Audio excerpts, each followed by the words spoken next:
India's got latent शोमध्ये वादग्रस्त वक्तव्य केल्याप्रकरणी यूट्यूबर समय रैनाच्या अडचणीमध्ये वाढ होताना दिसते।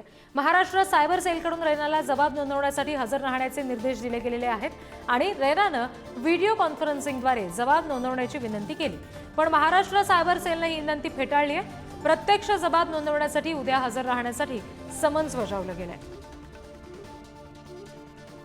आणखी तपशील घेऊया, प्रतिनिधी निखिल चव्हाण आपल्याशी जोडले गेलेत त्यांच्याकडून।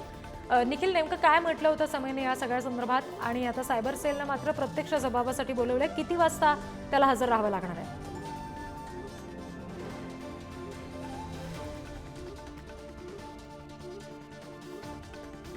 यांनी वापरलेल्या अपशब्दाबद्दल हा जो गुन्हा आहे तो दाखल झालेला आहे आणि याच गुन्ह्यासंदर्भात जो समन्स आहे तो पोलिसांनी बजावलेला आहे। समय रैनाला स्वतः उपस्थित राहून हा जी जबाब आहे तो नोंदवण्यासाठी सांगण्यात आलेला आहे, परंतु समय रैना सध्या बाहेरगावी असल्या कारणामुळे त्यांनी ऑनलाईन हा जो जबाब आहे तो नोंदवण्यासंदर्भात जी विनंती आहे ती मुंबई पोलिसांना केलेली होती, परंतु सायबर पोलिसांनी त्याला स्वतः उपस्थित राहून हा संपूर्णपणे जबाब आहे या घडलेल्या घटनेबद्दल माहिती देण्यासाठी बोलवण्यात आलेला आहे। त्यामुळे कुठल्याही परिस्थितीमध्ये समय रैना याला उपस्थित राहून मुंबई पोलिसांच्या समोरच हा जबाब आहे तो द्यावा लागणार आहे। त्यामुळे आता समय रैना या समन्सला उपस्थित राहत आहेत का हे देखील पाहणं महत्त्वाचं ठरणार आहे, परंतु समय रैना याच्या अडचणीत वाढ झाल्याचं कुठेतरी आपल्याला पाहायला मिळत आहे। जी, धन्यवाद निखिल दिलेल्या माहितीसाठी।